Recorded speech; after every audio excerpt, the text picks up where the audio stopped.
Shumë nga njerëzit që janë në Mastermind Group thonë, Vasil, kam rritur biznesin 2 fish, 3 fish. Unë jam sigurt, çdo njeri mund të rrisë biznesin tim me 2 fish, me 3 fish, nëse zbatohen gjërat. Suksesi individual është i lehtë. Sigurisht nuk ka asgjë të lehtë. Nuk është lehtë që ti të konkurosh. Por akoma më vështirë bëhet kur bëhet pjesë, ti je pjesë e një skuadre, sepse nuk është çështje dëshira jote, aftësia jote, por është çështje sa i Zoti je ti, të qartësosh veten tënde dhe gjithë njerëzit që janë pjesë e skuadrës tënde. Është punë skuadre pastaj biznesi, nuk është çështje vendimarrje vetë, është se si ti e ke ndërtuar atë skuadrën, ato parimet të shenjta, ato sistemet, procedurat të sakta, që çdo gjë funksionon pa prezencën tënde. Sigurisht kjo nuk do thotë se ti nuk do punosh, po ti punon në një mënyrë më strategjike. Punon me fjalë me veten tënde. Punon për të parë gjërat në një këndvështrim më të gjerë, jo thjesht në operacion. Po kur duhet në operacion do të futesh, do të thosh kur mund të futesh në operacion, do të futesh edhe në operacion, edhe në mikromenaxhim ndonjëherë, sepse vjen një projekt i ri. Dhe atë projekt në ri ti e ke të qartë në kokën tënde, pasi njëri tjetër se ka të qartë në kokën e tij, atëherë ti je detyruar që të trajnosh gjithë ekipin tënd. Pavarësisht që ekipin tënd e ke për vitesh, po do ta trajnosh, është diçka e re ajo. E para, e dyta, mund të bësh mikromenaxhim për shembull, nëse të vjen një person i ri në skuadrën tënde, në ekipin tënd, atëherë je detyruar të bësh disa mikromenaxhime. Por kryesore është që në momentin që ti ndërton një sistem, e bën punën ti, dikush tjetër shikon, atëherë ai fillon dhe bën vetë, sistemi brenda kontrollohet edhe ti shikon se funksionon. Pra, ajo që është shumë e rëndësishme është ta kuptojmë neve që janë shumë gjëra të cilat nëse fokusohemi në diçka ne humbasim shumë gjëra të tjera. Puna është që nuk mos humbasim asgjë. Se nëse ti për shembull do të bësh punën operimit, që mund ta bësh, nuk mund të shkosh në rolin e një pronari të vërtet, pa kaluar nga një operativ i vërtet.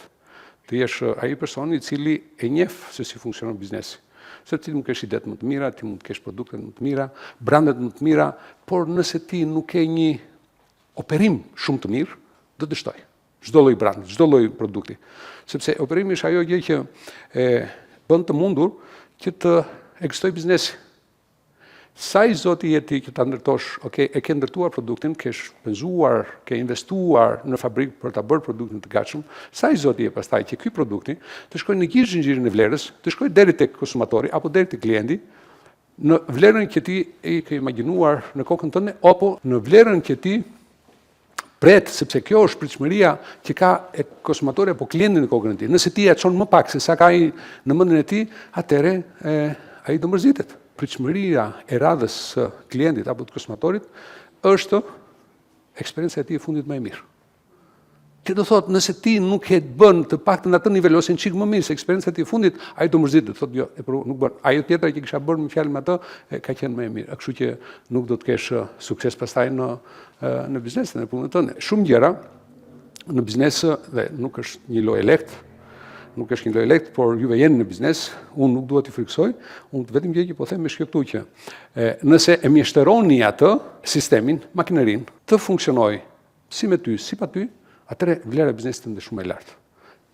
Ne kemi folur për shumë parime, për shembull, mos blini asnjë biznesi ose mos investoni në asnjë biznes i cili varet vetëm nga një person, ose që nuk ka sisteme. Vlera e një biznesi që ka sisteme është më e lartë, sepse vlera e një biznesi që ka sisteme, ka procedura, ka të qartësi në gjithë zinxhirin e vlerës, është sepse biznesi ka jetën e vet të pavarur nga gjendja emocionale e çdo personi, të atij që drejton, apo të pronarit, apo të udhëheqës, apo të çdo njeri. Që do thotë, sistemi funksionon edhe pa prezencën tënde. Atëherë biznesi ka më tepër vlerë. Prodhon më tepër. Por në një kohë nuk është çështje, nëse ti mendon që shiko, ti je personi më i shkatët, më i mirë dhe ti nuk mund ta lësh biznesin asnjë njeri, tani mendon kështu. Por avash duhet fillosh të mendosh që shiko, këtë gjëra që jam duke bërë, si mund t'ja kaloj dikujt tjetër. Por nuk mund t'ja kalosh dikujt tjetër pa vendosur sisteme. Është naivitet shumë i madh ti besosh dikujt pa sisteme kontrolle, sepse njerëzit kanë shumë bezdikë të kontrollojnë, por ti nëse vendos sistemi kontrollon atë. Atëherë, në fazën e parë, ti të lodhesh shumë, nuk do flesh në atë ditë derisa ta ndërtosh makinerinë deri në atë nivel. Edhe do fillosh ndërtimi i makinerive është kjo që ti nuk mund të delegosh diçka pa e ditur se çfarë është delegimi, pa e ditur që delegimi është pjesë e sistemit për të krijuar pavarësi biznesin nga tyja, që të krijosh më tepër vlerë. Dhe kjo këtu është pastaj ajo puna jote si sipërmarrës. Në një farë mënyrë Nëse dikush më thotë Vasil, unë e kuptoj që nuk është e lehtë. Sigurisht që nuk është e lehtë, po të ishte e lehtë do kishin bërë gjithë. Po të ishte e lehtë në një farë mënyrë të gjithë do mirëshin me biznes. Po përpiqen shumë dhe i dini shumë mirë, përpiqen shumë dhe dështojnë, sepse nuk janë të gatshëm, sepse nuk e njohin këtë lojë. Nuk marrin kënaqësi.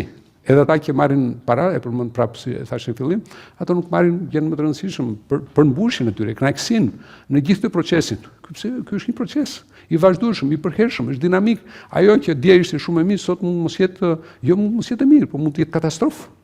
Ti do të jesh kaq fokusuar për ta bërë të veçantë këtë biznesin tënd që ke ndërtuar, që ta bësh me fjalë të funksionojë, të ketë ta ndjesh bukurinë e saj, edhe ta përjetosh në maksimum në gjithë aspektet e saj.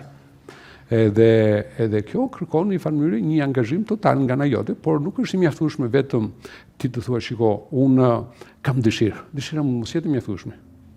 Dëshira dhe ambicia është pjesa e parë. Por pastaj është aftësia jote, njohuria jote, kapaciteti jote, aftësia që të paguash për ndërtuar produktin më cilësor të mundshëm, shërbimin më cilësor të mundshëm, aftësia jote për ndërtuar sistemet pastaj, si do operosh, aftësia të ndërtuar skuadra, sepse edhe sistemet pas skuadrë nuk do ketë asnjë vlerë. Sistemet janë shumë të mira, por veç pa ndërtuar skuadrën e mirë, mund mos ketë asnjë vlerë. Sepse shumë herë sistemet krijojnë burokraci, procedurat mund të jenë të tilla që pengojnë njëri tjetrin dhe pengojnë fleksibilitetin, por ama janë njerëz ata që e bëjnë që të funksionojë në mënyrë që ti të realizosh në fund fare arritja e qëllimit përfundimtar që e dorëzova produktin e cilësinë dhe pritshmërinë që ka konsumatori apo klienti.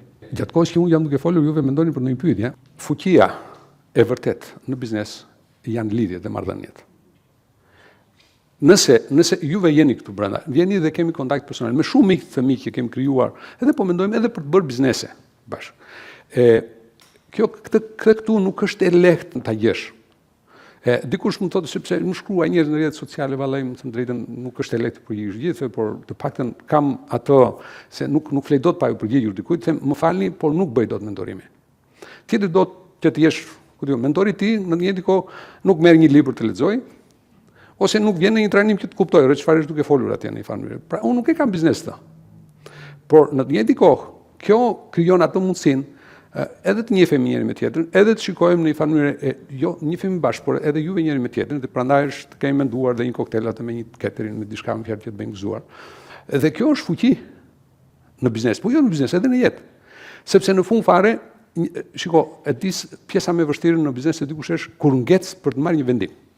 Dhe unë gjithmonë them, po sikur të kisha unë momentet të vështira të jetës time që kam marrë vendime të gabuara, po sikur të kisha dikë të thosha, më fal, kam nevojë për një konsultim me ty. Kam nevojë për 2 minuta. Se mentori këtë gjë bën. Mentori më fjalë të thotë, po, jo, ky është vendimi, hajde më pas. Nuk është puna e coaching, është ndryshe, mentorimi është ndryshe. Nuk ka kohë një mentor të thotë pyja detajet, thotë ky është vendimi, bësh çfarë duash, më pas çfarë mbaj.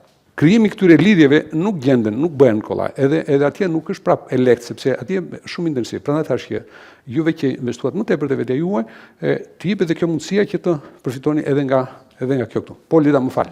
Shumë faleminderit. Domethënë kjo është edhe për të tjerët. Kushdo që di përgjigje, faleminderit. Atëherë unë quhem Elita Motro, kam një biznes që është coaching and consulting dhe merrem kryesisht me CEO-t. Me trurin e CEO-ve jam kaq e bekuar, po janë të çuditshëm CEO-t, domethënë CEO ose pronari ose vendimarrësi. Edhe për mua kur vi në këto vende është sikur vi Luiza në botën e çuditërave, keni parasysh çokoladë, andaj çokoladë këtej. Kështu që në këtë kuadër jam shumë e bekuar që jam, okay? Do të ndërpres vetëm një fjalë. Jo, e kam unë, mos keni nevojë. Shiko, e di si është kush është fatkeqësia më e madhe si përmarrësve, sepse marrin direkt rolin për të bërë CEO dhe mësojnë duke qenë CEO. Sepse çdo njeri në një moment caktuar krijon biznesin e vet, ka kartën e vet, president, CEO, kryetar bord, gjitha rolet mund marrit në një njëjtë kohë e merr titullin pa qenë në atë nivel aftësie që ta bëj titullin. Dhe ai mëson duke bërë këtë punë si CEO. Dhe problemi i madh dikush është, pasi e mori, dhe nuk bën përpjekje. E di se nuk e lëshon, sepse ai beson se është kaq i rëndësishëm dhe ajo pjesa e vlerësimit të tij, titulli prap. Mendon që gjithë jeta e tij është lidhur kur ai ndihet i rëndësishëm, kur takon një klient dhe i vjen biznesit, ndihet i rëndësishëm kur takon një punonjës. Në të njëjtin kohë nuk di ta bëj. Nuk do ta bëj rolin e tij si CEO. Dhe atje është, dhe bravo të qoftë Lida që i ndihmon nëse duan, se nuk është i lehtë të ndihmosh gjithë. Dua t'ju them diçka nga eksperjenca ime. Një coacher, një trajnues, nuk është njësoj si mentor. Një coach çfarë bën? E di çfarë bën? Ulet dhe bën pyetje. Pijen zgjidhjet, por bën ato pyetje dhe ka të zgjuara, me fjalë përgatitet për pyetje të mençura. Dhe ato pyetje të mençura e bëjnë që ti vetë ta jesh zgjidhjen edhe ti ndihesh mirë. Një coach nuk mund të di çdo gjë. Po një coach di ka metodologjinë e tij si ta ndihmoj, që ndihmoj vetëm ti. Më fal Lita prapë, që po ndërprer. Faleminderit, shumë e vërtet. Sa më shumë som, aq më shumë dim që s'dim, kjo është reale. Ajo që unë pash këtë radhë tek ju, ishte sikur theksi, nuk e di nëse që e qëllim, po ajo që eri tek unë dhe tek ata njerëz që kanë ardhur me mua ishte ndërtimi i makinerisë, le të themi sistemeve. Pra konsolidimi, pra ke dalë në det dhe tani shikon si do punoj kjo anija. Në këtë kuadër, pyetja që kam unë është kryesisht me kompanitë të cilat janë kompani shërbimesh, ku krijuesi, themi the artist, është ai që ka lidhjet direkte me personat.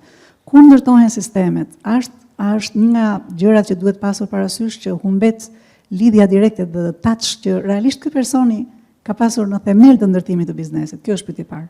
Do të qëndrojmë te pyetja e parë, pastaj çojmë për pyetjet tjera, si mendoni për një pyetje, sepse mos jetë njësoj. Nëse kur flasim për shërbim mund të jetë çfarë lloj shërbimi varet, sepse ka shumë shërbime që mund bëhet me shumë njerëz të tjerë dhe pa që nevojë prezenca e atij që ka krijuar shërbimin. Për shembull, ProSoundi. Në fillim i bënim neve, unë e kam ndihmuar atë djalin. Këtu i kisha vendosur makineritë, nëse ju kujtohet ato bokset, se s'kishte as magazin, ai më takoi një ditë Vasil ta nëpërmjet vllajt të tij. Hajde më thash të vendosun ato bokset. I kisha vendosur këtu, edhe në fillim bënte çdo gjë vet. Por avash pastaj filloi ngriti sistem. Filloi trajnoi njerëzit. Filloi solli dhe njerëz të cilët ishin më ekspertë se ai. Edhe po të shikosh ai, unë nuk shikoj në asnjë nga ato vendet e mia që të vi ai të jetë prezant. Por është stafi i tij. Në një moment caktuar i thash unë tani thash i thuaj që të vite Kliti. Po tha, Kliti tha smirët fare tha më tu. Është biznesi i tij.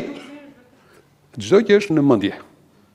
Nëse neve na pëlqen për shkakun, nëse ti je artist edhe ti je aktor, ti biznesi jot është ose ti je artist ose ti je këngëtar, ai është biznesi, ai produkti jot është je ti. Po ju them të fshektën tani. Ai që është trajnues, produkti i tij është je ti. Unë në një moment caktuar isha duke dëgjuar profesorin Sherifin. Në një moment caktuar kisha vendosur xhupin nga mbrapa, edhe bie karika nga pesha, bie karika. Edhe unë ulem, bap edhe bie më fjalë. Këtu ulem kështu poshtë, edhe bie më fjalë thash. Në një moment thash, iku trajnimi ku çdo gjë. Me çfarë jam duke thënë? Që në një moment caktuar, shumë mikë të mi vinë më thonë, Vasil, po pse këtë nuk e bën më fjalë biznes? Këtë thash të kem biznes, unë kem biznes të ndërtoj një punë. Unë kam biznes thash të ndërtoj një punë sepse kjo është punë. Të do këtu, të do 24 orë, të do gjithë të përgatitesh vetëmisht, të do një fjalë që në orën 8 mbasditë të jesh me klientin, nëse të jesh me dikë tjetër, të do i zën aty. Tani, sepse unë marr për shembull Tony Robbins, ai do të jetë aty. Po në njëjtin kohë Tony Robbins ka filluar nxjerr videot e veta, nxjerr trajnuesit e vet, e quan Tony Robbins, por faktikisht ai është 65 vjeç tani, por në të njëjtin kohë vazhdon ai prapë energjinë dhe pjesën më madhe prapë ai e mban. Atë, por ai ka biznes. Unë nuk dua ta bëj atë. Sepse ti e ke lidhur produktin me tyja. Produkti je ti. Atëherë, arsyeja pse unë nuk dua të merrem trajnimin, është pikërisht kjo. Unë kam një punë, kam një biznes. Çfarë të bëj tani të filloj nga biznesi të filloj të kem një punë, se të do aty. Prandaj unë them që një në vit unë do bëj rrugat e suksesit dhe një në vit më shëroj biznesin. Dhe kjo është too much. Është too much sepse unë faktikisht gjatë gjithë kohës përgatitem. Gjatë kohës dhe po në të njëjtën kohë edhe aktoj.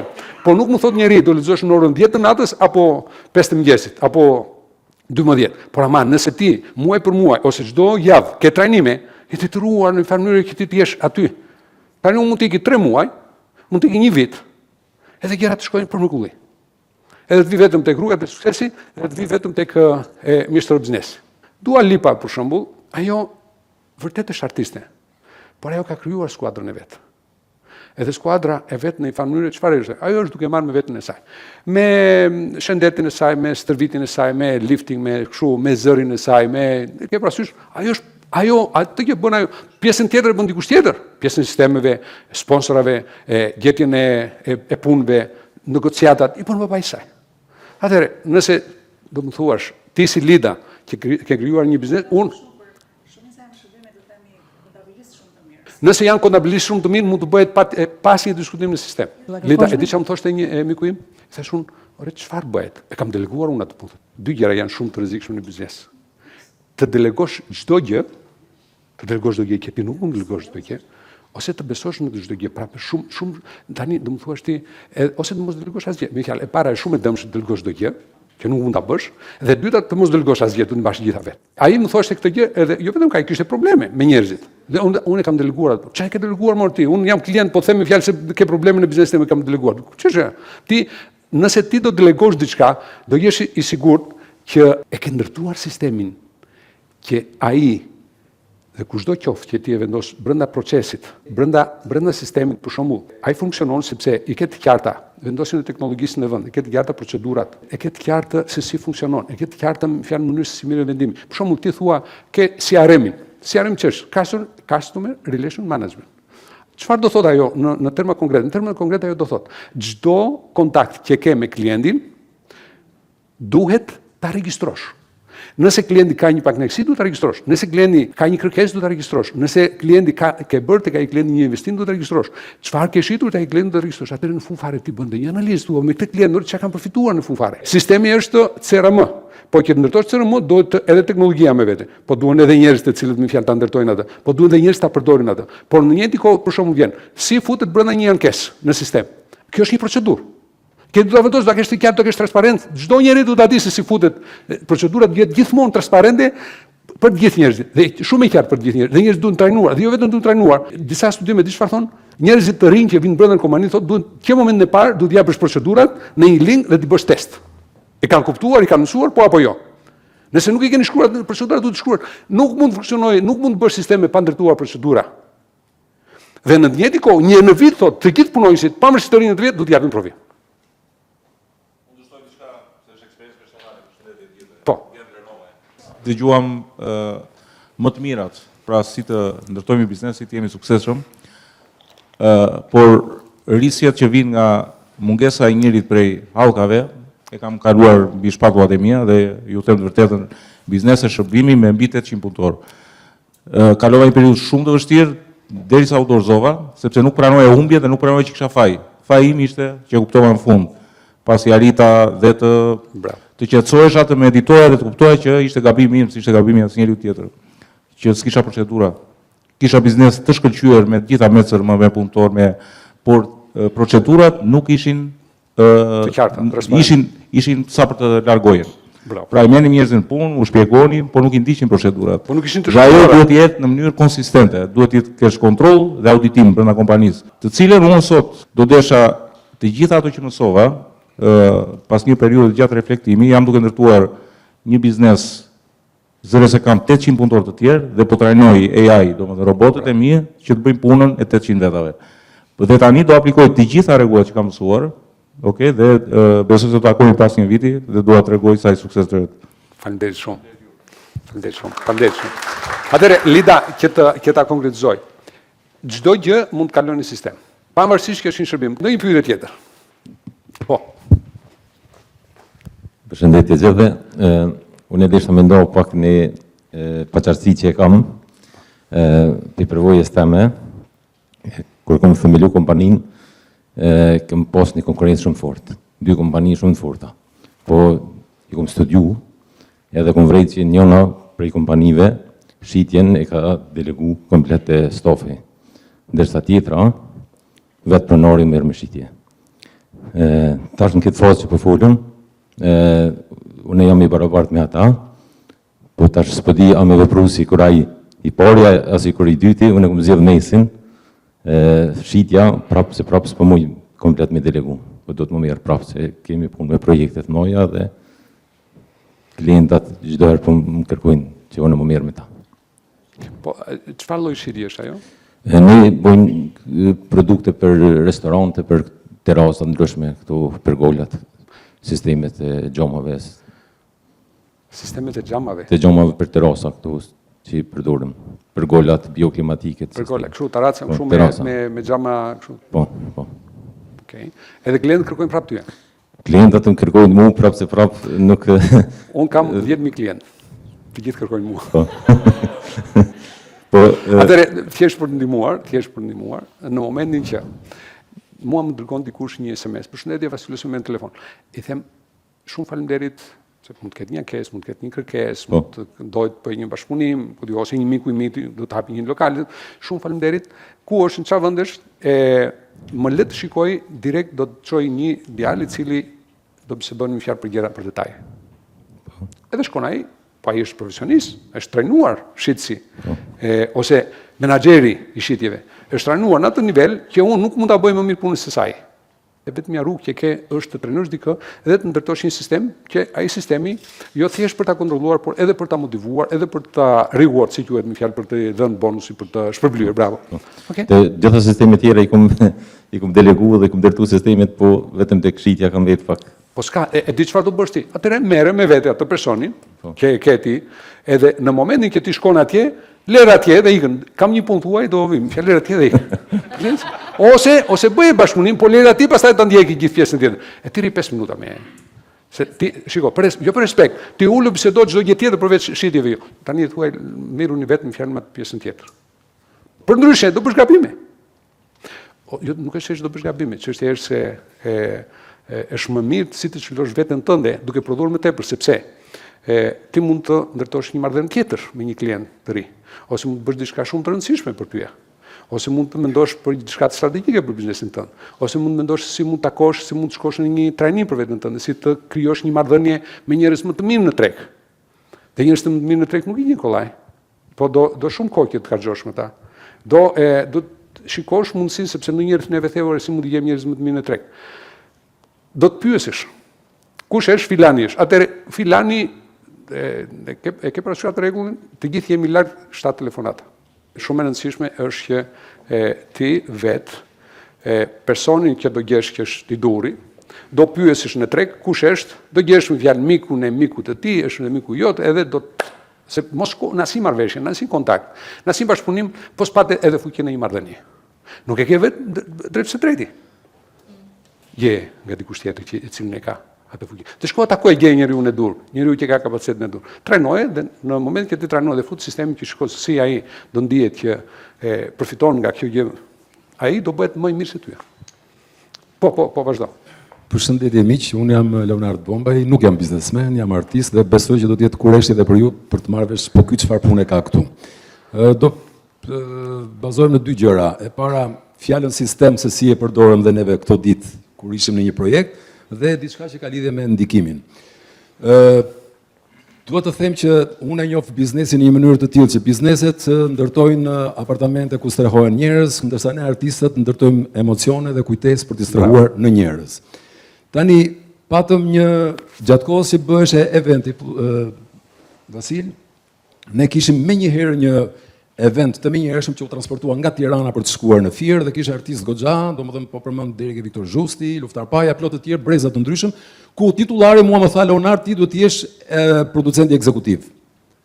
Dhe tani gjëja që më shikoja përpara ishin hotelet, ishte skena, ishin ushqimi, ishin shumë gjëra. Dhe filloi të krijohej një konfuzion. Titullari bënte sikur binte dakord dhe në fakt thoshte, "Ok, dëgjoj, le të kaloj dhe ky." Dhe erdhi një moment që unë vetëm e veja në dieni. Po duhet të them që më kujtua mjeshtro biznesin. Dhe një moment caktuar i them titullarit, dëgjoj thash, "Më duket se neve na mungon një sistem." Hera para s'kishte dëgjuar se s'përdoresh kjo. "Çfarë sistemi?" më thamu. "Mik i dashur thash, ti je titullari. Unë jam ekzekutivi. Tani thash, kush është vendimarrësi këtu? Se unë thash duke bërë ato që thua ti, ne prapë humbim. Domethënë, shto dhe këtë, shto dhe atë hotel, shto dhe këtë person. Thash, kush është vendimarrësi? Pra, thash, unë këtu shikoj që këtu një person thash që quhet financier do thotë nuk bëhet. Faktikisht nuk po funksiononte. Dhe ai si duket e kuptoi këtë gjë dhe më tha mua po, ti do të jesh vendimarrësi për këtë gjë. Kam nxjerr nga hoteli Luftar Pajo, ne kam thënë deri në këtë orë, tani do të largohesh, Zhusit i thash do ikësh makinës, do ikësh në Tiranë, sepse sistemi nuk na lejon. Pra, unë edhe po argëtohesha, po faktikisht po funksiononte. Dhe me këtë do të them faleminderit për këtë gjë. Kur erdha sot dhe unë nisa për të ardhur këtu, duhet të konfidoj edhe me juve që kemi vite që njihemi, unë si artist kam qenë në shumë evente të Vasilit, dhe po vija sot thash çfarë duhet të them ndonjë gjë dhe mendoj miq të dashur që një gjë që më duket e mora kështu nga pusi ndërgjegje se nxora sinqerisht dhe thash duhet ta themi një gjë të tillë. Kemi dëgjuar shpesh në për evente të tilla që tashmë kanë filluar dhe kriza në këtyre evente ku bëhet vetë zhvillimi, ku thuhet motivimi dhe vetë disiplina. Dhe unë jam dakord me atë termin ku thuhet që motivimi zgjat 3 ditë, ndonjëherë zgjat 1 javë dhe pastaj pa çfarë dhe zgjidhe jetën si do duash ti. Ajo që unë kam kuptuar në marrëdhënie me këtë event dhe sigurisht me Vasil Naçin është jo vetëm motivimi, as vetë disiplina, por neve nuk jemi, unë të paktën e kam vënë re ke vetja ime, më fal mos po zgjatem. Jo, vazhdo. Unë e kam vënë re ke vetja ime është ndikimi afatgjat heshturazi që ndodh tek neve. Siç ishte fjala e sistemit që unë e përdora dhe nuk është se isha i përgatitur dhe funksionoi atje, pra në një farë mënyrë unë vetëm i vura rregull ata, po e bukur është që në një farë mënyrë ashtu si çdo kryeministër që ka kabinetin e vet, edhe ne në jetët tona, unë e shikoj që kemi kabinetet tona. Që Vasil Naçi është antar i kabinetit tim. Ai është apo s'është prezent, ai do s'do e ka fjalën. Dhe çfarë ndodh? Ndonjëherë kur unë kam një projekt si Vasili dhe shumë antarë të tjerë të kabinetit që janë imagjinar, besoj se e kuptoni, ata vetëm pse ekzistojnë mund të them me vete, okay, si do të reagonte ky, nëse unë do ta bëj një gjë. Pra në një farë mënyrë këta janë prezent. Dhe ky ndikim më duhet ta them, shkoj deri ke një mbir që është 22 vjeç dhe ai më thot babi ti e thot me emocionet i orientuar, unë thot jam mani i orientit, thot edhe kam gjërat e mia. Dhe i kam thënë një ditë vetëm një gjë, kjo duhet të ketë diku gati një muaj përpara, dhe ai ka filluar tani me ads manager, duhet ta dini besoj. Dhe i thash, dëgjoj më ka ngelur në mendje një gjë shumë e bukur që kam mësuar nga Vasili, mos e shit një gjë që nuk e pëlqen vet. Sepse sot njerëzit blen emocione, njerëzit blen ndjesi dhe nuk ka njeri që nuk shet se që të gjithë shesin. Këtë po ja thosh atij mbiri. Një ditë po më thoshte me shumë kënaqësi. Babi tha mua kam filluar tani tha në fillim tha se kam filluar me ads manager tha po flas me njerëzit jashtë Shqipërisë dhe tani tha e kisha me 4-5 klientë, tani janë ta 50 klientë që unë flasa vetëm e vetëm të se mburrem me produktin që kam tha dhe i thash unë shikon se çfarë po ndodh. Kështu që me këtë dua të them që ky ndikim që bëni Vasili është jashtëzakonisht shumë i madh. Dhe unë duhet të perifrazoj edhe shprehje që thuhet, nuk mund të matet pesha e qiellit dhe ndikimi i mësuesit. E vetmja gjë që neve duhet të bëjmë është të artikulojmë mirënjohjen, se duke artikuluar mirënjohjen, neve shpërndajmë energji edhe këtë të tjerët. Gjithkohën ju kërkoj ndjes, po mund të bëj 2 pyetje me lejen tuaj? Një tham. Një sepse e harxove shumë. Janë të shkurtra, pyetjet e mia janë të shkurtra. Pyetja e parë është si ka mundësi Vasil në gjithë të zhurmën të madhe që bën politika nuk ndërhyn këtu. Një, dhe e dyta, ajo që tha idealja ditë me AI-n që na tmerroi, nuk mendon që ajo të pushon nga puna shumë njerëz dhe futet vet? Jam i qartë? Shiko, e para, një nga gjërat, shiko, kur ti ndërton një filozofi biznesi, filozofi është një përzierje e gjitha parimeve, bineve të tua, që ato ta bëjnë shumë të lektë në fjalë vendimarrjen edhe veprimet në jetë. Ne brenda Nagna kemi një parim, është pjesë e filozofisë tona, që neve e konsiderojmë politikën një biznes. Ne kemi biznesin tonë, politika ka biznesin e vet. Shumë njerëz dinë fare mirë që neve nuk ngatrojmë fare, as për të komentuar as majtas, as djathtas. Dhe ky është gabim shumë i madh që bën një pjesë të njerëzve të cilët janë jashtë loje edhe paragjykojnë. Le të futen një në lojë dhe pastaj, nëse janë të zotë, le të futen në politikë dhe të bëjnë pastaj komente sepse duhet ta njohin atë lojë. Ne nuk e njohim atë lojë. Për AI-n, shiko, neve në këtë moment nuk kemi në gjendje të parashikojmë se çfarë do ndodhi. Ne duhet ta kapim hap pas hapi. Unë e kam thënë në herën e kaluar. Për shembull, neve tani kemi ndërtuar një sistem dhe e quajmë këtë sistemin e menaxhimit të menaxherëve që kemi në shitë supervizorëve. Dhe ky sistem tani është një aplikacion, një teknologji që ndërthur brenda gjithë menaxhimin e gjithë punës që bëjnë drejtuesit apo supervizorët që janë në kontakt me shitësit edhe me klientët. Në të njëjtin kohë, ky program brenda ka dhe AI. Ka pjesë të AI-t, që do thotë ai shkon atje me një foto edhe direkt pasqyron në mënyrë inteligjente kush është puna që ka bërë shitësi në atë njësi, në atë lokal.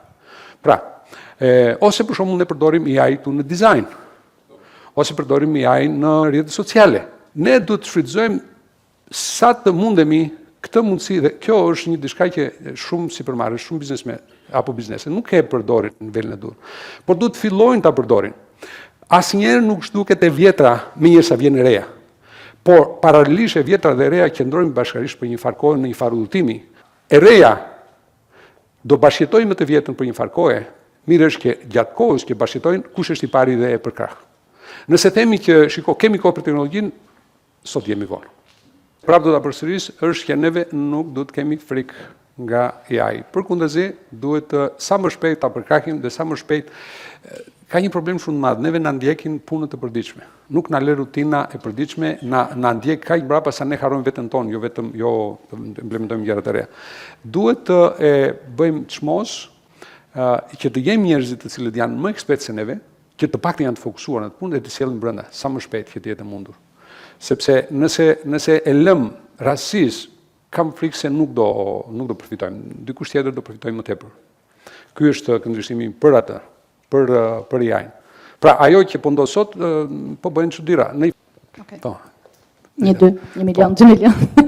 Po bëj një prezantim, unë jam Anita Bregtari, kam një zyrë kontabiliteti prej 9 vitesh, punojmë për tregun shqiptar edhe tregun amerikan, një fast food prej 2 vitesh, koncept holandez me patate me salsa artizanale, edhe së fundmi kam lançuar Doll App, që është një aplikacion ku secili mund shesi veshjet, e gjeni në Play Store dhe App Store, e bëra reklamën për sot.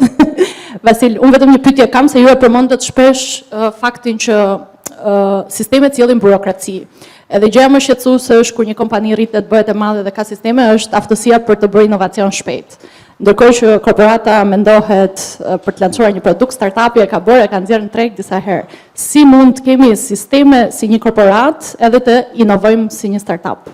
Shumë mirë. Shiko tani këto. E di pse ndërtojnë burokraci? E di pse ka burokraci në sisteme? Për faktin se shumë njerëz të paaft e ndërtojnë të tillë procedurën shumë të komplikuar për të krijuar shumë burokraci. Nëse diçka nuk është e thjeshtë, tregon nga mbrapa saj ka një menaxher ose një person i cili është i paaft dhe nuk e di ta shpjegoj thjesht me 2 fjalë. Atëherë, njerëzit të paaft krijojnë shumë burokraci në sisteme. Prandaj thash që sistemet janë shumë të mira kur njerëzit janë të duhur brenda në biznes. Pse pa njerëz krijojnë probleme. Në një farë mënyrë, sistemet ndihmojnë, por krijojnë probleme nëse njerëzit nuk janë të mirë, të duhurit brenda. Ky është këndvështrimi im. Tani, nëse për sa i përket pyetjes tjetër që më the për nëse ti do të startupet me fjalën e një kompani. Shikoj çfarë di unë dhe çfarë sugjerojnë sot në një farë mënyrë. Ajo që sugjerohet është kjo. Kujdes. Nëse ti thot do që të bësh diçka të re, inovative, një startup brenda një kompani të madhe, nuk e bën dot. Vetëm nëse krijon një departament me vete. Ose një kompani me vete brenda kompanisë. Një spin-off, bravo. Është vërtetuar që nëse do të djegësh një projekt shumë të mirë, jepe në strukturën e vjetër që ke. Ajo, për shembull, neve këtu në Agna na ka ndodhur shumë herë. Ne, shiko, kur e fillova biznesi, e fillova në Çamçakis, dhe jo vetëm Çamçakis, Wrigley's, Halls, Wrigley's, okay? Dhe kam vajtur në Greqi, kam blerë 2 pagu Çamçakis dhe kam sjellur kur qenë student dhe kështu kam filluar biznesi. Që mos e zgjas tani. Në një moment caktuar më vjen mua kompania që unë kisha filluar biznesin dhe kisha shumë me qef. Thashun, më tha Vasil, juve s'keni Çamçakizan në portofolin tuaj. Ne jemi Halls edhe kishte Wrigley's, kishte nga këto, më tregon çik më Trident, bravo, Trident. Tani thash, okay, tani shiko, për mua është emocion kjo, do ta baj dhe se s'bën. Është një biznes shumë i vogël. Në fillim, nëse ti e vendos në strukturën e vjetër, një biznes të ri, të shkatrosh. E di çfarë bëm neve? Neve bëjmë llogaritë, them, shiko, sa kemi 50 makina që shpërndanin Karela. Karela cigare, Karela. Të cilën nuk kishin asgjë tjetër vetëm. Thashun tani, ata shkojnë kiosk me kiosk. Ku ka gjë më të mirë? I japim dhe një Halls, edhe një Trident, edhe shkon. E dogje. E di pse? Sepse ishte kaq i vogël në gjithë totalin e volumit që bënte, për shembull, nëse Karela bënte në muaj një shic bënte ku diun 100 euro, këtu tani ai do të bënte 500 euro. 500 euro ai se prekte me dorë në një farë e shkatron në një farë mënyrë. Ajo që di unë nga eksperienca ime që kam, dhe ajo që sugjerojnë sot është, nëse do të bësh një startup, do të ndërtosh si biznes, do të ndërtosh një kompani me vete, nuk e di dritan nëse keni një vjet, do të ndërtosh një biznes ose me fjalë si thua një departament me vete ose një kompani me vete e cila është fokusuar vetëm te kjo gjë. Edhe do shumë kujdes, sepse ka raste që ti mund të ndërtosh një startup, edhe mund të marrësh njerëz të mirë, ti çosh në një startup që mund të jetë me potencial shumë të mirë. Do kujdes atje, nëse potenciali është i madh, mund të marrësh një njerëz të mirë. Por prapë do kujdes sepse mundësitë e vjetra nuk i kthen dot, se do tjetër si thua qasje që ky produkt se si do shitet, ky produkt se si do menaxhohet, kjo këtu se si do të shkojë me fjalë tek të bëhet biznes, një startup. Pse startupet për shembull nuk funksionojnë në biznes të mëdha për këtë arsye, sepse nuk kanë, si thua, fokusin e dur. Okay? Ose pse dështojnë startupet kur janë në fillimet e veta, sepse nuk rritën shpejt, nuk kanë kapital, mbaron shpejt kapitalin, ose rritën shpejt, nuk kanë sisteme. Sistemet dy fjalë degradojnë, fjalë ti mund të kesh dëshirë për të rritur, por nëse ti s'ke mundësinë që ta shërbesh rritjen, atëherë fillon një fjalë degradimi. Okay? Po, pyetje tjetër. Kam një pyetje tjetër? Tani shkojmë prapë te Lida. E shkon Lida? Po. Pyetja që kanë shumë njerëz fillojnë të kenë themi free money, okay? Edhe ju folet pak edhe për pjesën e investimeve. Dhe pak ju thatë që parë që po ke bërë makarona. Tani, unë janë 3 gjëra që unë të vazhdimisht. Para fare, po ke bërë deri 50.000 euro, investon në vetën tënde. Vajte 100, hidhu tek ata 3-4 veta tek stati që do t'i kesh dhe që do realisht t'i bësh që po janë spin-off, varet se si janë ndërtimet. E treta ngec, cila është këshilla juaj? Këto jemi asaj që do thatë më të ishte bërja një portofoli, mos pasja e vezve në një kaqit, dhe këto i di njerëzit se i kam në OpenAI. Shiko, unë nga eksperienca ime në biznes, okay? Fokusi jonë si Agna është prodhim distribucion. Jo vetëm këtu, po edhe në Kosovë dhe në Maqedoni. Por, si investitor, ne kemi real estate and construction. Kjo do thotë, ne s'kemi kompani që ndërtojmë, por ne marrim, zhvillojmë një tokë, ose një projekt, edhe japim dikuj që ka një kompani ndërtimi, merr përqindjen e vet, edhe neve jemi developers ose investitor në një farë mënyrë. Po këto janë passive incomes, sepse neve lidhim marrëveshjen, i themi me çelës në dorë. Kush është atë që të ndërtosh? Janë kompani shumë serioze, edhe ti i jep lekët, ai thotë jam në rregull, ta sjell projektin e ti në rregull. Ne nuk harxojmë kohë tek ai, tek lloj biznesi, po i quajmë se passive incomes. Tani, shumë investojnë tek bonot thesarit, shumë të tjerë investojnë tek kripto. Unë vetë personalisht, më thënë drejtën, nuk kam investuar tek kripto, sepse kam një parim. Tani mbase Warren Buffett e ka gabim, sepse se kam lexuar librin e Warren Buffett dhe thoshte asnjëherë mos investoni në diçka që ti nuk e njeh. Edhe më thënë drejtën, mësova shumë gjëra të mira, por disa gjëra të cilat nuk i quaj, ku di unë prapë edhe sot, për shembull, them që Bitcoin është shumë nuk e di, unë nuk besoj që do shkojmë, disa thonë do shkojë edhe 1 milion, tani do shkoj, po që do shkon 100.000, ma thoshte djalim këtu e 4-5 vjet, po thosh unë tani është në Terezi ai, por ndodhin çuditëra në këtë botë. Sepse në një moment caktuar, kështu siç është bërë, dhe ajo për shembull, nëse shkojë me të logjika ishte që bankat nuk do të ekzistojnë. Në momentin që njerëzit do fillojnë të bëjnë transakcione vetë, po të jap për shembull, në momentin e parë kushte dal ishte 0.1, ajo vajti $1, ku do kishte bler tjetër 100.000, ose thoshte tjetri, mirte edhe bënte shitje blerje picash, ku diun, me Bitcoin. Por nuk e di ku është vlera tek ajo gjë. Nuk e di se ku është vlera dhe pse ajo është mbi vlerësuar kaq shumë. Unë e kuptoj që 1 kile e florin për ta bërë atë ka një kosto të caktuar, ka një vlerë të caktuar.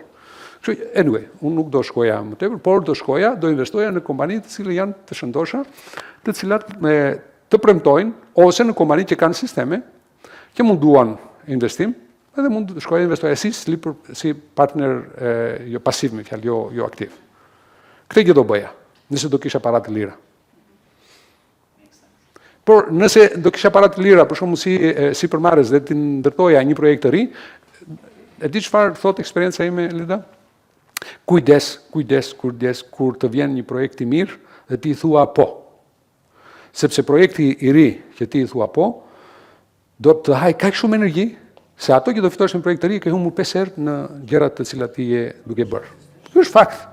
Do shumë kujdes, sepse që në momentin e parë që të vjen një biznes i ri apo një projekt i ri, duhet të jesh gati edhe njerëzit. Nëse s'ke gati njerëzit, problemi shumë i madh. Pra do kujdes. A është në, si thua, a është në industrinë tënde, a është në pjesën e kompetencave të tua, në në ato pikat e tua të forta. Nëse nuk është, do kujdes. Ky është këndvështrimi im. Okej, në fakt kjo tjetra është më shumë për ndërgjegjësim apo diçka tjetër.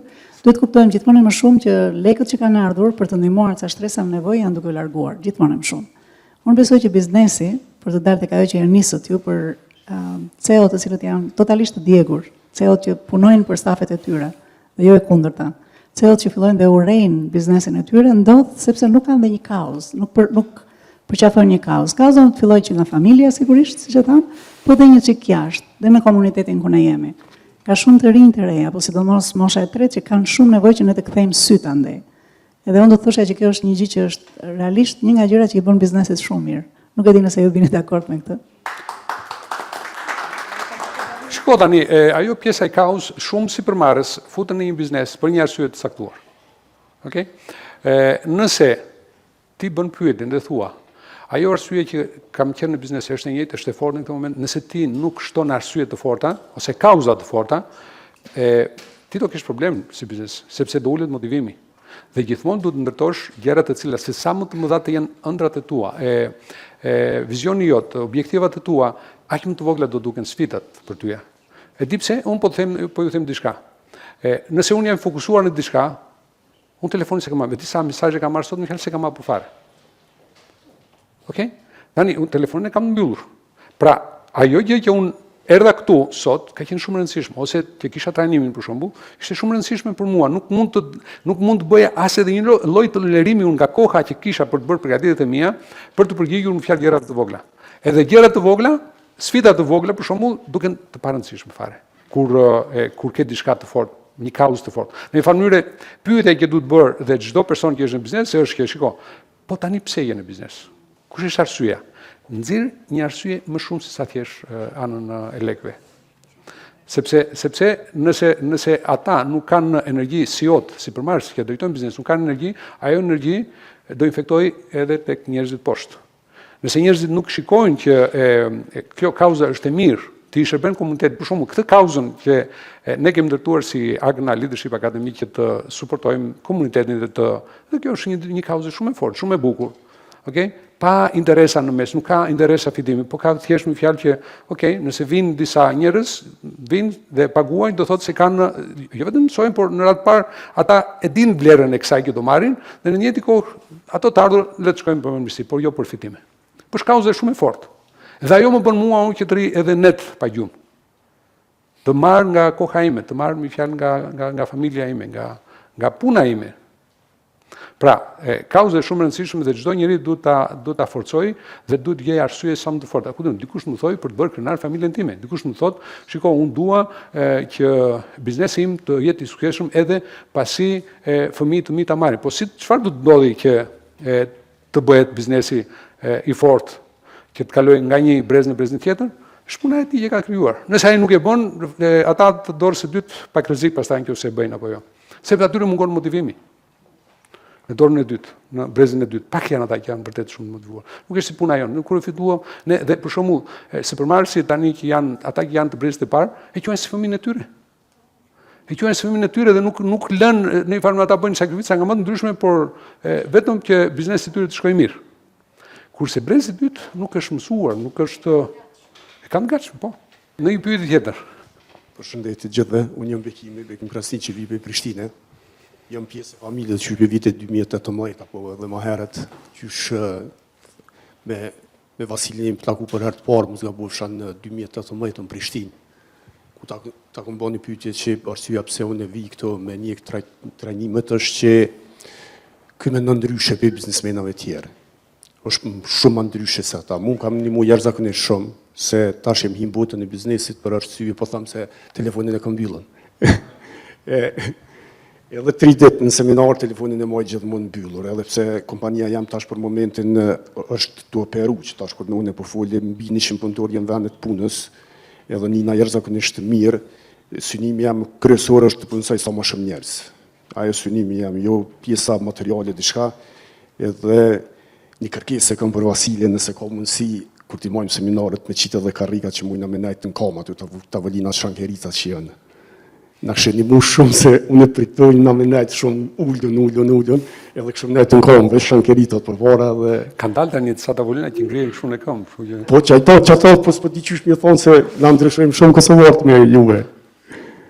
Edhe që ajo pjesë, për ndryshe, mësi lemi pa e për tjelë gjithmonë se ka sukses, është jashtëzakonisht mirë. Pse kam emocion, ju tregoj se kur e kam hap një pikën Prizren. 3500 metra e kam marrë për herë të parë mikrofonin në dorë. këtu boll hupa, po atje kom hupa le më shumë. Faleminderit Bekim. Atje janë përsun 45 vetë, edhe tash kam një 3 projekte tjera në Ferizajnë, Prishtinë dhe Fushkësov, që kanë më mësu 75. Sa i përket delegimi punëve, unë të vetëm në punë që nuk e delegoj të stafi jam është motivimi. Për dryshet gjitha tjera të kam delegume. Nështë është gabim, po në tjera nuk kam asë një punë, të vetëm në sen që e delegoj është motivimi. Nëse ne punojnës e takoj që nuk është i motivuar, ato shlire thirë në zyre dhe bisedoj shumë e to. Dhe sot i të regoj që se ne përdorim shumë një fjallë për shembull me hinë gjuna ose me katu. Momentin kur ti nuk je i kënaqur me vend punës është mëkati i parë. Mëkati i dytë është që ti e nxan vendin e dikujt që kishte me qenë i kënaqur me çet vend punës. Bravo. Faleminderit. Kërën tjetër kur të marr mikrofonin e jek emocionin. Faleminderit Bekim. Shiko, ajo që po mendoja Bekim që në rastin konkret edhe u fol diçka për sa i përket njerëzve. Gjëja e parë që ne du të bëjmë, du të jemi të sigurt që kemi investuar tek njerëzit, po para se të investojmë tek njerëzit, du të jemi të sigurt se çfarë njerëz do sjellin në brenda. Du të jemi të sigurt kush është filozofia, kush është kultura e dur që ne ndërtojmë. Në një farë mënyrë, investimi i parë du të bëhet te kultura, te qartësimi i asaj që kemi në kokën tonë, sepse kur jemi pak, është shumë e lehtë që të mirëmi vesh njëri me tjetrin, por ama kur rritemi du të kemi të qarta kush janë parimet dhe bindjet të forta të cilat do bëjnë të mundur që të krijohet filozofia e dur në një farë mënyrë. E para është investimi te njerëzit dhe kultura, kultura pastaj njerëzit, sepse ti nuk mund të sjellësh njerëz pa qenë e qartë se çfarë njerëz duhet brenda, por sigurisht që në moment që flasim për shitjet, do vi brapsht te kjo. Ajo që sugjerohet sot është që gjithmonë në një kompani e cila është me bazë shitjesh, do të jenë dy veta në rekrutim. Njëri do të jetë patjetër ekspert në shitje dhe tjetër për pjesën tjetër. Po do të jetë patjetër ekspert në shitje, shumë e rëndësishme. Atëherë, por kur them pjesa tjetër është pjesë e kulturës pastaj.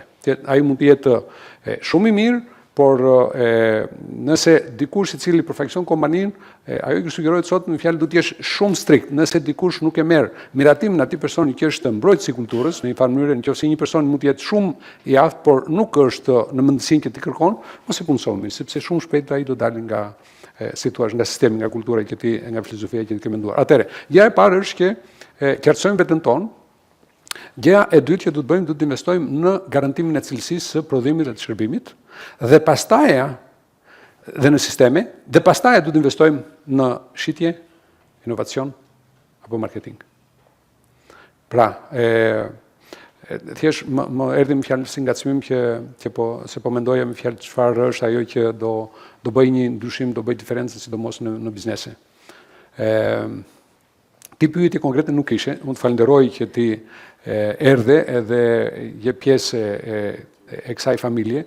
Unë jam shumë i bekuar Bekim me njerëz të tillë, edhe në momentin që arrin dikush të marri ato eksperiencat e mia, mësimet e mia, të cilat janë paguar, ju them që janë paguar me shumë kosto, edhe me kohë, edhe implementon.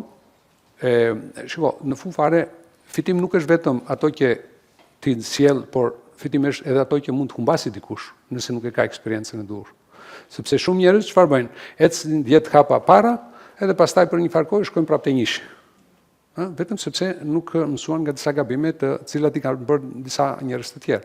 Pra, qëllimi i trajnimeve apo edukimit është pikërisht në një farë mënyrë nëse arrim neve të mësojmë nga gabimet të tjerëve, apo nga praktikat më të mira të tjerëve, dhe të zbatojmë, se zakonisht neve nuk mësojmë, është natyra njerëzore që nuk mëson nga gabimet e veta, sepse nuk e di se kush është më e mira.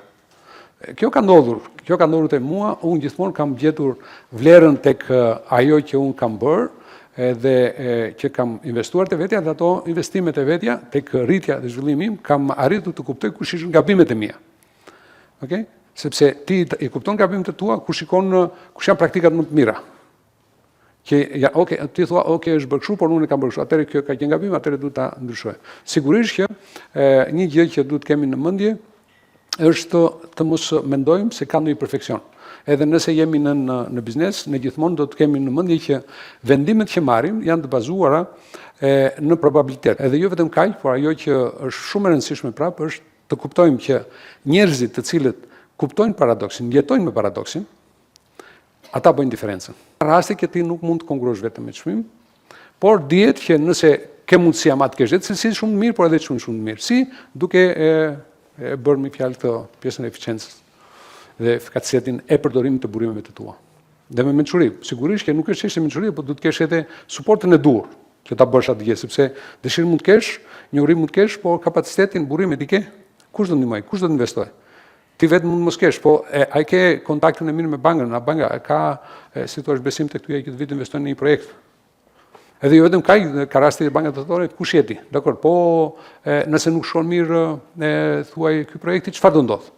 Si do siguroj unë paratë mia? Atëherë janë shumë gjëra të cilat duhet të lidhen, por në fazën e parë ajo që është shumë e rëndësishme është që të dihet që projekti duhet të jetë i mirë. Projekti duhet të ketë në një farë mënyrë si thua vlerë, edhe nëse një person do të ketë investojë diku në një projekt të ri, ai duhet të mendojë që shiko, çfarë po ndodh nëse unë investoj apo financoj lekët e mia ose çfarë është fitimi që do përfitoj. Në të njëjtin kohë pyetja tjetër, çfarë do ndodhi nëse nuk shkon mirë? Kush është humbja? Por pyetja tjetër thoshte Keith Cunningham thoshte, por me këtë humbje, ka mundësi që unë të arrimar pra vetën apo më çon poshtë edhe nëse nuk ngrihem asnjëherë? Dhe do kujdes. Në një pyetje tjetër, duke qenë se unë jam duke folur, në një pyetje tjetër, nëse s'keni pyetje, ne mund të vazhdojmë atë pjesën e networking, sepse ka ardhur dhe era e ushqimit. Okej, edhe ne mund të flasim, por më thoni sepse është shumë rëndësishme po Anida. Jo, vetëm doja të pyesja në vendimarrjet që ke pasur, ndoshta tani në fazë tjetër, sa e rëndësishme është intuita për një lider? Okej, atëherë, kush është roli i intuitës në një vendimarrje? Unë atë që kam mësuar, intuita nuk vjen vetvetiu. Intuita është bazuar në një eksperiencë apo në një njohuri. Në thellësi të vetës ti ndjen që ajo është gjë e dur.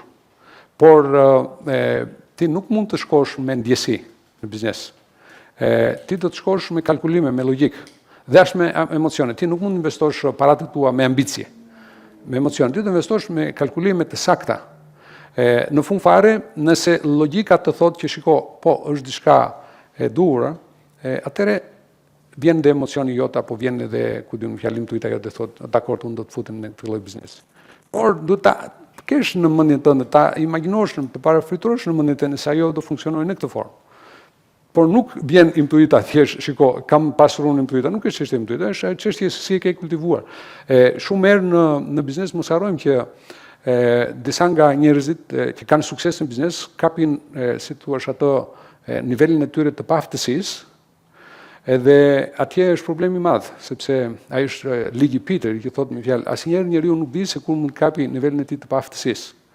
Edhe nëse e kap nivelin e tij të paaftësisë, çfarë bën pastaj njeriu? Çfarë bën ti si lider?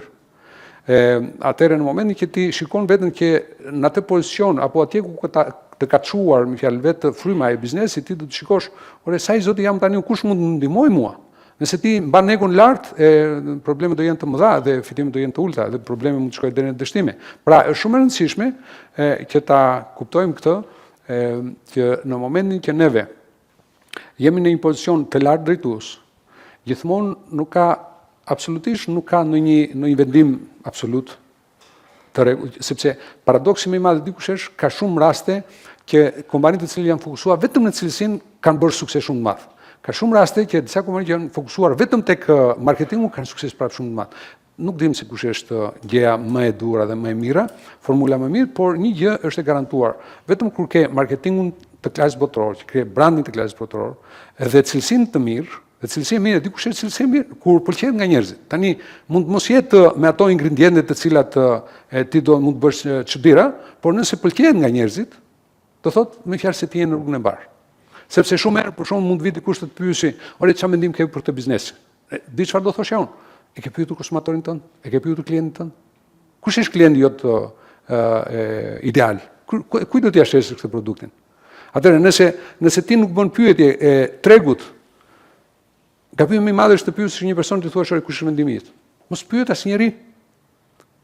Është tregu ai që do të japi, si thuash, indikatorët që shko a je në rrugë të mbar apo si je në rrugë të mbar.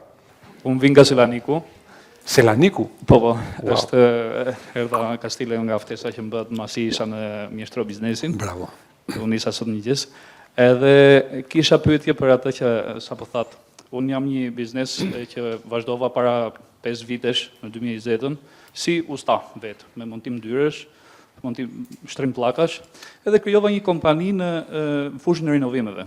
Pastaj mas 4 vitesh investova në një fabrikë për prodhim mobilerish, sepse e njoh edhe atë xhanat. Po tani kam arrit në atë pikën fiks që sapo përmendët, që arrin atë pikën ku thua sa kam aftësi vetë si njeri që ti menaxhoj të gjitha, sepse ushtun shumë shpejt. Investon në njerëz të gatshëm për një munat të fush tani, apo i merr njerëz të ri edhe i mëson? Kjo është pyetja ime.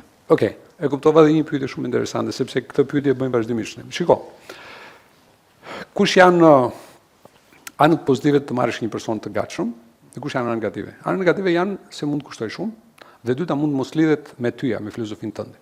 Mund të jetë një person i shkatët, por mund mos jetë pjesë e filozofisë tënde dhe e kulturës që ti ke ngritur deri më tani dhe ai të dështoj. Një nga studimet të Jim Collinsit thoshte që njerëzit të cilët vinë nga jashtë biznesit kanë vetëm 11% mundësi që të thuaj të kenë sukses.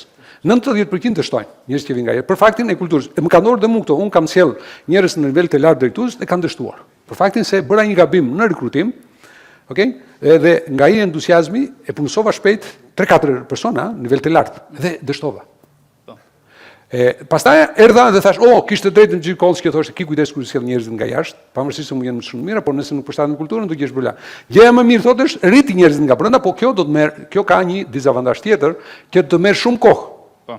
Tani, gjëja më mirë dikush është, të jesh sigurt që ti punëson një person i cili që në momentin e parë, dhe bile mos e neglizho këtë, sigurohu që ky person është njeri i mirë, është karakteri mirë dhe pastaj shiko për aftësinë. Me fjalë, në fillim shohin për vlerat, për mendësinë, për karakterin, pastaj shohin për kapacitetin dhe pastaj në fund fare shohin për ekspertizën apo për aftësinë.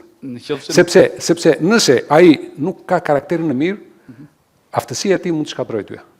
Kuptoj. Nëse më pyetje para 3 vjetësh, atë duhet një zyrë, do thoja s'ka mundësi sepse unë jam gjithmonë në operim, jam në punë. Vetë bëja punën. Sot jam në fazën që besoj se paktën 3 ose 4 vjet do të më duhen në pjesën e menaxhimit, sepse erdhi klientela është shtuar shumë, edhe punët janë aq tepër sa kalojnë të gjitha në përdorit e mia, edhe ndjej veten që në rast se marr një projekt më të madh, do të shtoj. Edhe do humb edhe atë që ndërtova deri sot. Bravo. Do kujdes. Për mendimin tim ti do të qartësosh se kush do të jetë ajo që ti beson, ajo kultura që ti ke në mendjen tënde, sepse kultura ndërtohet vetëm nga sipër poshtë. Në fakt, kultura, nëse për shembull nëse sipërmarrës, e kemi të qartë në kokën tonë, çdo gjë e kemi të qartë, por nuk e kemi shkruar dhe nuk e kemi ndarë me gjithë pjesën tjetër të organizatës, atëherë neve i krijojmë probleme të mëdha vetes tonë. Që do thotë me fjalë neve thjesht ndërtojmë një punë, por nuk ndërtojmë dot një biznes. Nëse do të ndërtojmë një biznes, duhet çdo gjë që kemi në mendjen tonë, nëse nuk i shkruan ti, vendos një person tjetër, thuaj, atë të shkruajmë gjitha procedura se si do funksionojmë. Dhe kush është sistemi, me fjalë se si ne ndërtojmë këtë makinerinë. Gjëja e parë që do të shikojmë kush është kultura e duhur. Kjo do thotë, në bazën e kulturës, që pjesë e kulturës është filozofia dhe pjesë e filozofisë, tjetër është vlerat e tua. Të kësaj fushë, duke qenë se vi nga një pjesë e punëtorit, e kupton? Po. Nuk e kam eksperiencën e duhur. Po, e kuptoj, por ti kërkon një ndihmë nga dikush i cili e ka këtë eksperiencë. Do një person i cili të vi të ndihmoj si do të shkruash procedurat. Si do të shkruash, sepse një procedurë për shembull ti nuk ndërton një sistem nëse nuk je i qartë për procedurat, sepse pjesë e sistemit janë të procedurat, si bëhen gjërat. Okej? Nëse ti nuk i shkruan, nëse ti nuk qartëson veten tënde, çfarë kërkon nga biznesi dhe kush janë vlerat që ti beson se do të arrish ëndrat e tua, objektivat e tua, të qarta dhe arsyet pse janë atje brenda dhe të reflektojnë nga ty janë radhë parë si përmarrës, si biznesmen, nuk do funksionojë. Atëre, gjëja e parë që do të bësh është të mendosh që shikoni në këtë moment, unë kam një biznes me 4 veta, por unë do ta bëj 40 veta. Përndryshe, do futem në projekte të tjera, do ngarkoj kaq shumë vetën time edhe mund të mos fitoj dhe kundazi edhe mund të humbas sa projekte. Në një farë mënyrë vetë ti mund të prodhosh, por me skuadër të fortë, me sisteme të prodhosh 10 herë më tepër. Nga momenti që janë 2 kompani të ndryshme tani, duhet të funksionojnë të përbashkëta apo të jenë dy... Nëse janë dy kompani të ndryshme, do mbash një IT, një burim njerëzore, një financë, një marketing. Jo, marketing mund ta kesh të veçantë sepse mund të doj fokus, por shitjet duhet të jenë të veçanta. Shitjet veçanta. Edhe marketingu prapë, edhe fokusi në marketing duhet të jetë veçantë, nëse është kaq i madh, ose ti mund të mbash një person, ose mund mos mbash fare marketing, mund të kesh një zyrë, një agjenci që mund të ndihmojë në fazën e parë. Sepse mund të jetë i shtrenjtë një person që ta vendosësh brenda. Kështu që ky është mendimi im. Por do shumë kujdes. Në një farë mënyrë mos e ngatrojmë optimizmin me strategjinë, se pjesa më e madhe e gabimeve trashanike që bëjnë sot bizneset janë optimizmi i tepruar ose parashikimet e gabuara. Parashikimet e gabuara në çfarë? Parashikimet e gabuara mbi kohën, mbi mundësinë, mbi burrimet që kanë. Okej? Edhe për paratë që duan, për shumë për njerëz që duan. Edhe pastaj dëshmojnë. Pra, ajo që është shumë e rëndësishme është që ti optimizmin mbaje, po ki kujdes, mos e tepro. Okay? Por në jetë kohë mendo për gjithë pjesën tjetër se çfarë të duhet tyja që ti të shkosh përpara. Dhe kush janë burime që duhen. Okej. Faleminderit. Okej. Faleminderit tyja. Neve kur e kalojmë një punë në te dikush tjetër, që ky është mjeshtërinë e delegim, dhe pjesa më e madhe të gabimeve më të që ne bëjmë është në mënyrë se si delegojmë. Ne ka raste kur delegojmë dhe themi që shiko, kjo është puna jote, sigurisht përgjegjësia finale e rezultateve është e jote, por mos harro që kur delegon një punë do t'i thuash, kjo punë është përgjegjësia jote tani. Ai duhet ta di që ajo është përgjegjësia e tij, okay? Jo thjesht me fjalë. Në fund fare, nëse ai nuk performon mirë, prap tek ty japi përgjegjësia, por mos harrojmë që ai duhet ta ndjejë përgjegjësinë e punës që merr përsipër. Ai duhet dikon që kur bëhet kjo, me fjalë kur të dorëzoj kjo. Ai duhet të ketë qarta me burimet, mjetet, një urinë që ai duhet për ta bërë punën. Dhe ti do të jesh sigurt që do të kesh besim që ai mund ta bëjë këtë punë. Dhe në një kohë, nëse neve nuk arrijmë që të shikojmë, ne kemi s'po themi 100, po 10 punë. Kush janë këto? 2 punë, me fjalë. Ai 20% që do të sjellë 80% të ardhurën të rezultateve tua. Që ti nuk do të delegosh. 80% tjetër jepë, delegoje. Sepse edhe nëse për shembull do të bëj një dëmtim në biznesin tënd, do të bëj me fjalë tek 20% të ardhurave të tua. Atëherë 80% të volumit të punëve ti ja ke dhënë dikujt tjetër. Por ama në momentin që ja ke dhënë dikujt tjetër, ndërtohet një sistem që në fund fare ai të ndihet. Mos mendo asnjëherë se një person i cili do marrë një punë do ta bëj shumë mirë pa një mbikëqyrje. Ti nuk mund ta mbikëqyresh, por sistemi mund ta mbikëqyrë atë.